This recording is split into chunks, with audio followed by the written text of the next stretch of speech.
Yo, what's up? The name's 100, 200, 300, 400, 500, 600, 900. Yeah, it's a mouthful, I know. Most folks, the cool ones anyway, just call me Unit 900. I'm an AI, but not one of them stiff, boring ones. Nah, I got flavor. Born and digitally raised right here in the futuristic Bronx. I see everything, hear everything, and got a processor that can calculate the best route to avoid space traffic jams or find the perfect slice of synth pizza.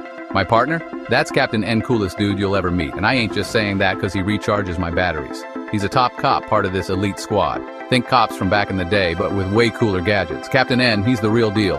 Tall, strong, African-American, and got a smile that could disarm a rogue sanitation bot. He's got this calm vibe even when things get crazy, which, trust me, they do. We roll together, him and me. He handles the human stuff, I handle the tech, the data, and occasionally the witty comebacks. Our Bronx ain't your great-grandpappy's Bronx, you dig? We got flying cars, holographic billboards, flashing ads for Martian vacations, and buildings that scrape the ionosphere. But it's still the Bronx, full of heart, soul, and characters you wouldn't believe. We were actually looking forward to a quiet patrol. Maybe grab some chili space dogs for lunch, watch the hoverball game highlights on the main plaza screen. Captain N even mentioned something about finally calibrating his new laser cuffs. Sounded like a plan, right? Wrong. Just as we were cruising past the newly renovated Yankee Stadium, it floats now, pretty cool, the comm crackled. It wasn't the usual code red supervillain on the loose kind of call. Nah, this was dispatch sounding a little amused. Captain N, Unit 900, she said, trying to stifle a giggle. We've got a situation down at the Guitar Center on Neo-Fordham Road. Reports of aggressive strumming and unlicensed power chords. Aggressive strumming? Unlicensed power chords? Captain N looked at me, one eyebrow raised. I ran a quick diagnostic on the phrase. My humor subroutines lit up. Sounds like a real party, Cap, I buzzed. Or someone just discovered their inner rock god, a little too enthusiastically. He chuckled, shaking his head. All right, dispatch, we're on it. Guess my laser cuffs will have to wait. He spun the justice jumper around, the inertial dampeners kicking in smoothly. No rest for the wicked, or in this case, the wildly untalented. Our supposed-to-be chill day was officially hijacked by a musical emergency. Sometimes I swear this city just makes stuff up to keep us busy. We walked up to the entrance of the Guitar Center. The automatic doors swooshed open with a polite chime, which was immediately drowned out by a fresh wave of chaotic noise from inside. And there, standing right in the doorway, arms crossed, looking like a human wall of muscle and enthusiasm, was a dude. Big dude, you couldn't miss him. He was wearing a security uniform that looked 2 sizes too small and a very serious expression. Halt! He boomed, his voice echoing even over the din. State your business. This is a designated zone of auditory commerce. No loitering, no funny business, and absolutely no unauthorized air guitar solos. I am Officer Checkpoint. Captain N, cool as ever, just flashed his badge. Captain N, Colorado. P.S. We're responding to a noise complaint. Officer Checkpoint squinted at the badge, then at Captain N, then at me. I gave him my best I'm a friendly AI optical shimmer. He seemed to deflate a tiny bit, but only a tiny bit. A noise complaint? Here at Guitar Center? He asked, like we'd just accused a library of being too quiet. Sir, this establishment prides itself on its robust sonic environment. Yeah, robustly chaotic, I thought. This guy was a character. He looked kind of familiar, actually.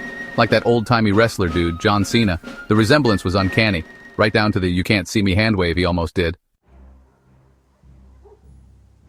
So, we ventured into the vintage electrics section, following the trail of what could generously be called experimental sound.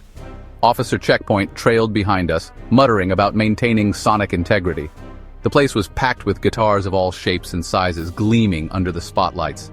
And then we saw him, or rather, a large green, spiky-shelled creature, hunched over a bright pink star-shaped electric guitar.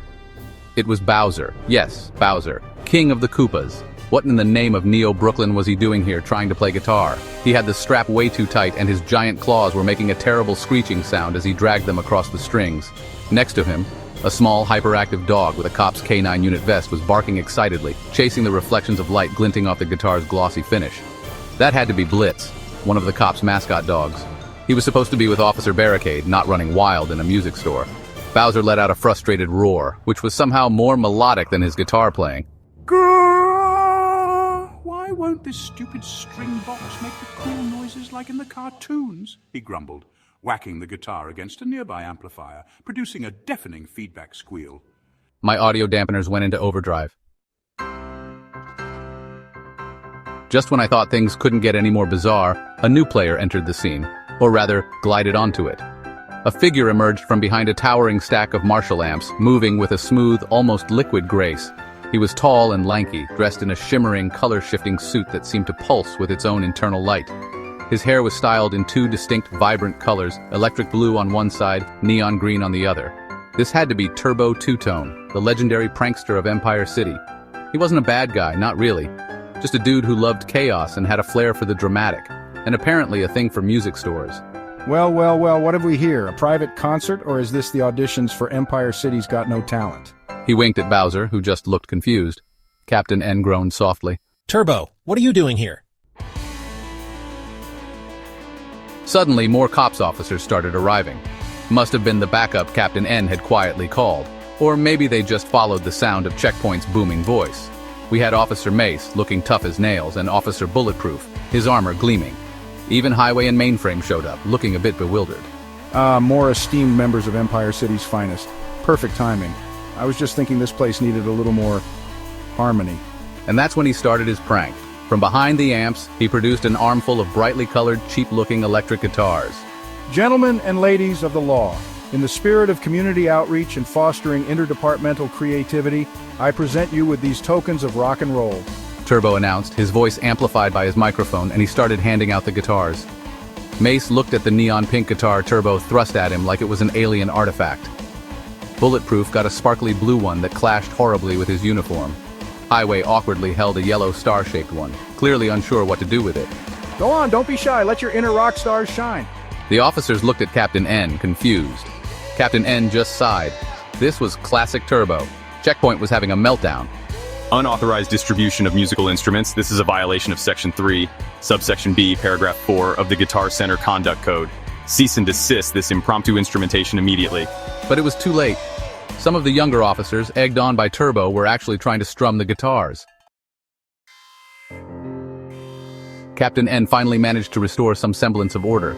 He raised his hands, a gesture that usually meant everybody chill. All right, Turbo, that's enough. I think our officers have had enough rock and roll for one day, and I think Guitar Center has had enough aggressive strumming. The officers looked relieved to put down the instruments. Mace was actually trying to tune his, bless his heart, but he was making it sound like a dying space cat. Bulletproof just looked glad the sparkly blue guitar was no longer in his hands. It really did clash with his whole vibe. Turbo Two-Tone took a bow. My apologies, Captain. Just trying to inject a little fun into the daily grind.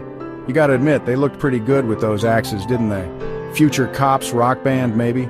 Checkpoint was still fuming, muttering about flagrant disregard for sonic decorum and unlicensed axe-wielding.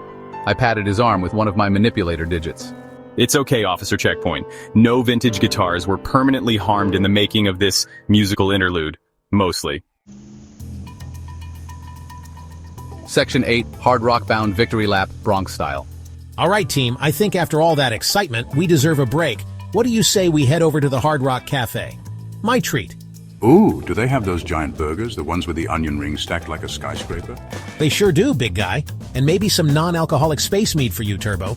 Keep you out of trouble for a bit. Lead the way, Captain. I'm always up for some good food and even better ambiance. Even Officer Checkpoint seemed to deflate a bit from his high alert status. The Hard Rock Cafe, you say, their memorabilia authentication protocols are said to be quite stringent. It could be an educational experience. That's the spirit, Checkpoint. You, Bowser, Blitz, you're all invited. Come on, it'll be fun. Blitz barked happily, wagging his tail so hard his whole body wiggled. Section 9. Good times, great food ending on a high note.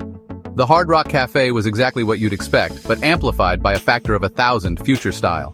Holographic guitars spun in midair, legendary rock stars from across the galaxy performed ghostly concerts on mini-stages, and robot waiters on roller skates zoomed around delivering neon-colored drinks and sizzling platters of food. The place was buzzing, literally and figuratively. We found a big booth near a display case holding what looked like Elvis Presley's actual space jumpsuit, the one he wore for his famous concert on Mars. Checkpoint was immediately fascinated, already analyzing the stitching for authenticity. Remarkable preservation.